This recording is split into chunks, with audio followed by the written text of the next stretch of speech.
I never planned on becoming the most talked about person in Silicon Valley's biotech industry. But standing in the grand ballroom of the Fairmont Hotel, watching my career supposedly crumble, I realized that sometimes the best victories come after your enemies think they've already won. My name is Sarah Martinez, and until last night, I was the lead research scientist at BioFuture Innovations. For 5 years, I developed groundbreaking patents in genetic modification that could revolutionize cancer treatment. But corporate greed has a way of turning success into a target on your back. I still remember my first day at BioFuture, fresh out of MIT with my PhD, eager to change the world. David Chen, my manager, seemed supportive then. "Your research proposals are brilliant, Sarah," he'd said, green-lighting my projects with enthusiasm. What I didn't realize was that he was already planning how to steal my work. The signs were subtle at first. David started insisting on being included in all patent applications as a supervising inventor. He demanded detailed documentation of every breakthrough, every innovation. "It's just standard procedure," he'd say with that practiced smile. I knew better, but I played along. After all, I had a plan of my own. My mother, a patent attorney before she passed away, had taught me one crucial lesson. In the world of intellectual property, documentation is everything. So while I gave David what he wanted, I kept separate records, time-stamped and notarized, of every discovery. I filed provisional patents under my private holding company, Martinez Biotech LLC, registered in Delaware, weeks before submitting anything to BioFuture's legal team. The real turning point came 3 months ago when our phase I trials showed unprecedented success. The cancer treatment protocol I developed was working better than anyone expected. That's when David's attitude changed. He began excluding me from key meetings, speaking to investors without me present. I knew what was coming. I'd seen it happen to others in the industry, but I was prepared. Last night's gala was supposed to be a celebration of BioFuture's 5th anniversary. The who's who of biotech were there, champagne flowing, success in the air. I wore my favorite black dress, simple but elegant, and watched David work the room. He was in his element, shaking hands, making promises. If only he knew what Monday would bring. "Your attention, please." David's voice cut through the crowd at 9:30 p.m., exactly as planned. "I have an important announcement about BioFuture's future." The room fell silent, all eyes on him as he stood on the small stage. I sipped my champagne, hiding my smile behind the glass. "As many of you know, we've made incredible strides in cancer treatment this year," he began, his practiced charm on full display. "Tonight, I'm excited to announce that our patents have been approved, and phase A trials will begin next month." A round of applause filled the room. I noticed several venture capitalists nodding appreciatively. However, David continued, his voice taking on a regretful tone that I knew was completely fabricated. "I must also announce some organizational changes. It's come to our attention that certain employees have been taking credit for company innovations while contributing minimal original work." The room grew quiet. I felt eyes turning toward me, whispers starting. David's smile turned predatory as he looked directly at me. "Sarah Martinez, while you've been a part of our team, we've discovered that your contributions have been greatly exaggerated. The board has decided to terminate your employment, effective immediately. Security will escort you to clear out your desk." The silence was deafening. I could feel the judgment, the assumptions, the quick mental calculations as people decided whether to believe David or distance themselves from me. It was exactly what I'd expected. I stood up slowly, straightened my dress, and walked to the stage. David's smile faltered slightly. He'd expected tears, protests, maybe even a scene. Instead, I smiled warmly and extended my hand. "Congratulations on the patents, David," I said, my voice carrying clearly in the quiet room. "I'm sure Monday's board meeting will be very interesting." A flicker of uncertainty crossed his face, but he covered it quickly. As security led me out, I heard David resuming his speech, announcing my replacement, promising even greater innovations to come. I let them escort me to my office, calmly packed my personal items, and walked out of BioFuture's glass doors for the last time. In my car, I pulled out my phone and sent 2 pre-written emails. The first went to every major biotech journalist in Silicon Valley. The second went to BioFuture's board of directors. Both contained the same attachment, an invitation to Monday morning's patent office hearing. You see, while David was busy planning my downfall, I had been preparing for this moment for months. Every patent he thought BioFuture owned, every breakthrough he was about to claim credit for, had already been registered under my name through Martinez Biotech LLC. The provisional patents I'd filed months ago were about to become public record. But that wasn't even the best part. David had been so focused on stealing my cancer research patents that he hadn't noticed what I'd buried in the documentation. Proof that he had been selling company secrets to competitors for years. Sometimes the best place to hide evidence is in plain sight, wrapped in layers of technical language that only a true scientist would understand. As I drove home through the San Francisco night, I thought about Monday morning when David would walk into that board meeting confident in his victory, only to discover that he'd orchestrated his own downfall. Sometimes the sweetest revenge isn't about fighting back. It's about letting your enemies think they've won, right until the moment they realize they've lost everything. My phone buzzed with messages from colleagues, some expressing sympathy, others distancing themselves from me. I ignored them all except one, from Dr. Helen Chang, head of the FDA's Oncology Review Board. Just got the hearing notice. This should be interesting. I smiled, thinking about the stack of documents sitting in my home office safe. Documentation of every meeting, every stolen idea, every backdoor deal David had made. But more importantly, proof that the patents he thought he'd stolen were never BioFuture's to begin with. Tomorrow would be a quiet Sunday, a calm before the storm. I planned to spend it reviewing my presentation for the patent office one last time, making sure every detail was perfect. After all, when you're about to expose one of the biggest intellectual property thefts in biotech history, it's important to get the details right. As I pulled into my driveway, I thought about something my mother used to say. Success isn't just about being brilliant, Sarah. It's about being brilliant enough to protect your brilliance. Looking up at the stars, I whispered, "Watch this, Mom. You taught me well." Monday morning would change everything. But for now, I had a quiet night ahead of me, a bottle of expensive champagne I'd been saving for this moment, and the satisfaction of knowing that sometimes the best revenge is simply letting your enemies think they're smarter than you. Little did they know, the real story was just beginning.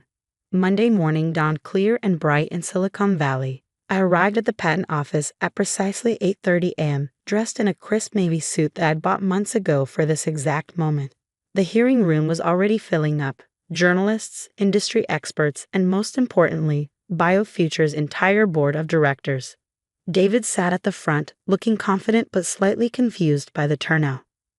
"Ms. Martinez," Judge Patricia Rodriguez began, "You've called this hearing to address ownership disputes regarding patent applications filed by BioFuture Innovations. Please proceed." I stood feeling the weight of every eye in the room. "Thank you, Your Honor. I'm here to present evidence of intellectual property theft, corporate espionage, and fraudulent patent applications by BioFuture Innovations, specifically by Research Director David Chen." David's smirk faltered slightly as I opened my laptop. The large display screens around the room came to life, showing a timeline of patent applications. "As you can see," I continued, "every major breakthrough BioFuture claims to own was first filed under Martinez Biotech LLC, my private company, weeks or sometimes months before BioFuture's applications. I have notarized documentation of each discovery, along with video recordings of all lab work." The board members started whispering among themselves. David stood up abruptly. "This is ridiculous. Any work done while employed by BioFuture belongs to the company. It's in her contract." I smiled, waiting for this exact objection.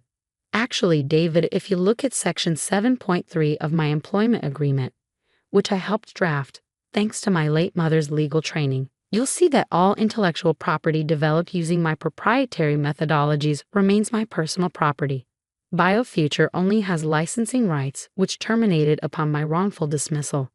The room erupted in murmurs as I projected the contract clause. David's face had gone pale. But I wasn't done yet. However, the patent dispute isn't the most interesting part. I clicked to the next slide. Hidden within the technical documentation of these patents is evidence of something far more concerning. Mr. Chen has been selling BioFuture's trade secrets to competitors for years. The screens filled with email exchanges, bank transfers, and meeting recordings, all carefully collected and preserved. Each patent application contains embedded watermarks and unique identifiers. When pieces of our research appeared in competitors' applications, these markers allowed me to trace the leaks directly back to Mr. Chen. David jumped to his feet. This is all fabricated. She's trying to destroy the company because she was fired. Judge Rodriguez peered over her glasses. Mr. Chen, please be seated. Ms. Martinez, please continue. For the next hour, I methodically laid out my case. The evidence was overwhelming, not just of David's theft of my work, but of his years of corporate espionage. With each new revelation, I could see the board members' expressions shifting from skepticism to shock to anger. Dr. Helen Chang from the FDA stood up. Your Honor, given these revelations, the FDA will need to review all of BioFuture's previous submissions. If Mr. Chen has been selling research data, there could be serious implications for patient safety. That was the moment David broke. You don't understand, he shouted. The shareholders wanted results. We were falling behind our competitors. I did what I had to do. By stealing my work and selling company secrets, I asked quietly, how many patients could have been helped if you'd focused on actual research instead of corporate espionage? The hearing lasted another 2 hours. By the end, Judge Rodriguez's ruling was clear. All patents in question belonged to Martinez Biotech LLC. BioFuture would need to pay damages for wrongful termination and patent infringement. And David was facing criminal charges. As the room cleared out, Barbara Chen, BioFuture's CEO and David's aunt, approached me. Her face was ashen. We had no idea, she said quietly. The board, we trusted him. I nodded sympathetically. I know, that's why I made sure to protect not just my work, but the company too. All the evidence of David's dealings with competitors is documented. BioFuture can prove it wasn't involved in his espionage. She studied me for a long moment. You could have just exposed your patent ownership. Why go through the trouble of documenting David's crimes too? Because it was never about revenge, I replied. It's about protecting the science. These treatments could help millions of people. They need to be developed correctly, ethically, with proper oversight. Barbara was quiet for a moment. We'd like to offer you a position. Chief Scientific Officer, complete autonomy over research, board seat included. I smiled but shook my head. Thank you, but I have other plans. Those plans became clear the next day when I announced the launch of Martinez Therapeutics, backed by several venture capital firms who had been at the hearing. Our first project, continuing the cancer treatment research, but this time with complete transparency and ethical oversight. The following months were a whirlwind. David pled guilty to corporate espionage charges. BioFuture underwent a major restructuring, with Barbara stepping down and a new management team taking over. And my company? We completed Phase A trials in record time, with results that exceeded even my optimistic projections. 1 year later, I stood on a different stage, accepting the Innovation in Biotech Award. Looking out at the audience, I saw many familiar faces from that fateful gala night. But this time, they weren't whispering about my downfall. They were applauding my success. After the ceremony, Dr. Chang approached me. You know what impresses me most, she said. Not the patents, not even exposing the espionage. It's how you turn this into something positive. Your transparency initiatives are changing how the whole industry operates. I thought about that night at the gala when David thought he was destroying my career. He never understood that true innovation isn't about taking credit. It's about creating something meaningful, something that helps people. These days, when I mentor young scientists, I tell them my mother's wisdom about protecting their brilliance. But I add my own lesson. Success isn't just about being smart enough to protect your work. It's about being wise enough to use it for the right reasons. Martinez Therapeutics is now at the forefront of genetic therapy research. Our cancer treatment protocols have shown promising results in Phase aita trials, and we're expanding into other areas of research. More importantly, we've established new standards for research transparency and ethical practices in the biotech industry. David, last I heard, he was serving his sentence and writing a book about corporate ethics. Ironic, given his history. Barbara retired to focus on philanthropy, funding scholarships for women in science. And BioFuture? They're one of our research partners now, under new management that understands the value of integrity in science. Sometimes late at night, working in my new office overlooking San Francisco Bay, I think about that gala night. David's smirk as he announced my termination, The whispers, the judgment. He thought he was writing the end of my story, but really he was just setting the stage for my greatest breakthrough. In the end, the best revenge wasn't about destroying David or BioFuture. It was about building something better from the ashes of their betrayal. Something that would help people, change lives, and maybe, just maybe, make my mother proud.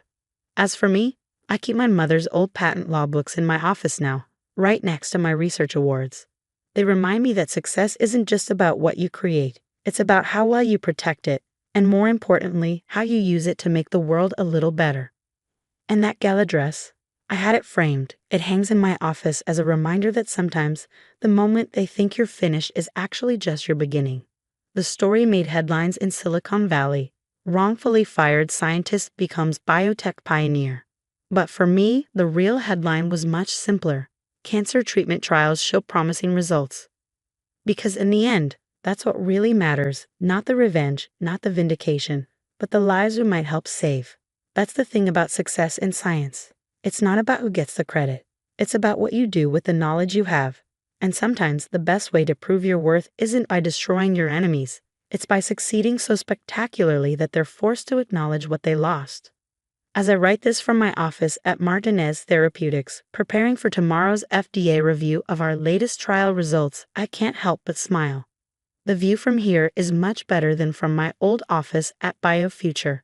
Not just because of the bay windows or the prestigious address, but because this time I built it myself, on a foundation of truth and integrity. And that's worth more than any revenge could ever be.